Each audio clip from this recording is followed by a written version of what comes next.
जय हिंद दोस्तों Indian army के भीतर दो सबसे बड़े प्रॉब्लम्स को आज मैं इस वीडियो के अंदर बताने वाला हूं। कोई ऐसा होना चाहिए जो इनके बारे में भी बात करे। भारत में बहुत बड़े बड़े डिफेंस के चैनल हैं, मिलियन में सब्सक्राइबर्स भी हैं, लेकिन वो भी इनके ऊपर कभी बात नहीं करेंगे।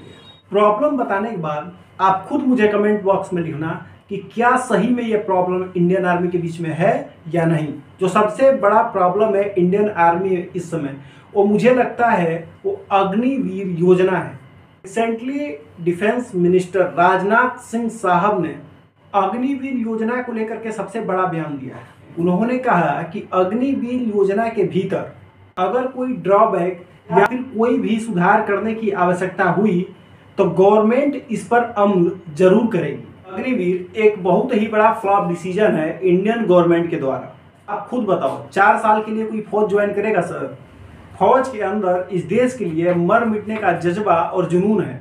एक दिन में नहीं बनता है, वो बनता है पलटन में रह करके, पलटन के तौर तरीके सीख करके, पलटन में अपने सीनियर को लड़ते हुए देख करके।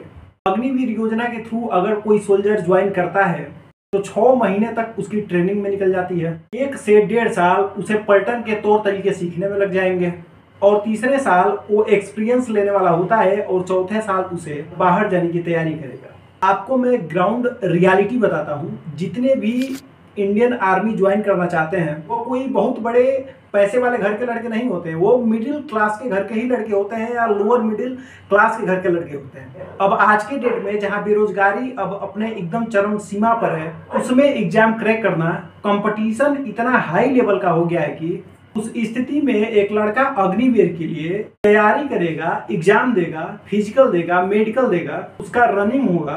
सब कुछ कंप्लीट होने के बाद उसके बाद जब उसकी नौकरी लगेगी तो फिर 4 साल के बाद वो बेरोजगार घूमेगा। एक पॉइंट की व्यू से सोचो सर, जो इंडियन आर्मी के लिए अपना जिंदगी देने के लिए तैयार है उनको 4 साल के लिए रखा जाएगा और बाद में टाटा बाय बाय करके हटा दिया जाएगा। फौज इस तरीके से नहीं चल सकती। अगर एक पॉइंट के तरीके से आप सोचेंगे तो हर एक लड़का सोचेगा कि अग्निवीर परीक्षा की तैयारी करने से अच्छा है मैं कांस्टेबल की नौकरी कर लेता हूँ, मैं एसएससी जीडी की तैयारी कर लेता हूँ, मैं सीआरपीएफ, बीएसएफ, आईटीबीपी, पैरामेडिकल में कांस्टेबल रैंक में नौकरी कर लेंगे। कम से कम नौकरी तो पक्की रहेगी। 4 साल के बाद बेरोजगार घूमना तो नहीं पड़ेगा। वही सेम एफर्ट्स उसे अग्निवीर के एग्जाम के लिए भी लगाना पड़ रहा है। वही दौड़, वही एग्जाम, वही फिजिकल और वही मेडिकल हो रहा है।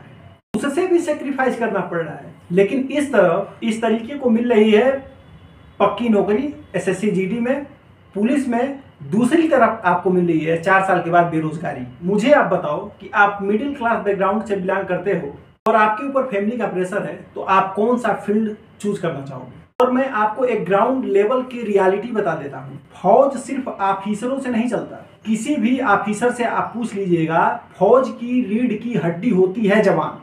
और जवान चाहे कितना भी बड़े कर्नल, ब्रिगेडियर, जनरल रैंक के ऑफिसर ही क्यों ना हो, उनसे पूछ करके देखिएगा कि उनको सिखाने वाला कौन होता है। उनको सिखाने वाला होता है एक जेसीओ या एक जवान। अग्निवीर के तरह अगर कोई इस प्रकार का स्कीम लाना ही है तो आप उसको स्टेट पुलिस में लागू कर दो, क्योंकि स्टेट पुलिस में 90% लोग बड़े बड़े पेट लिए घूमते हैं। ये चीज होना जरूरी है। दूसरी जो सबसे बड़ी प्रॉब्लम है इंडियन आर्मी की, वो है पेंशन। फौज की पेंशन बंद कर दी गई है। इससे बुरा और क्या हो सकता है? इस देश में बहुत बड़े बड़े लोग बैठे हुए हैं, चिल्लाते रहते हैं, चीखते रहते हैं, फौज के बारे में बात करते रहते हैं। मैं उनसे पूछना चाहता हूं कि सर आप पेंशन के बारे में बात क्यों नहीं करते? आप गवर्नमेंट को ये सवाल क्यों नहीं करते?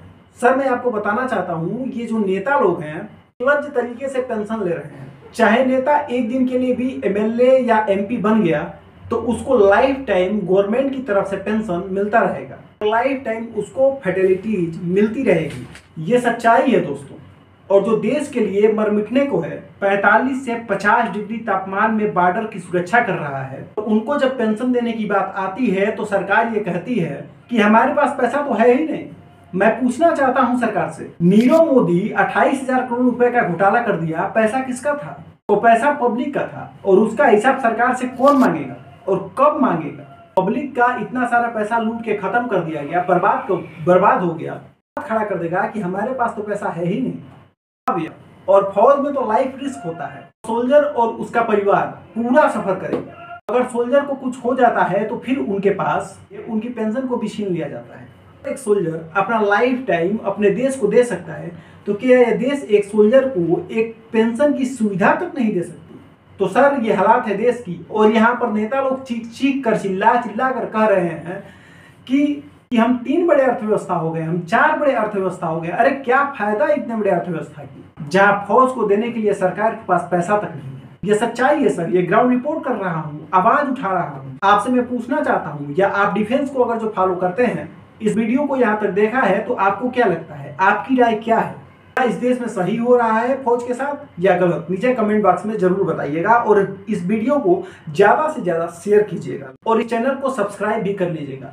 हम हमेशा फौज के साथ खड़े हैं, खड़े थे और खड़े रहेंगे। नमस्कार, जय।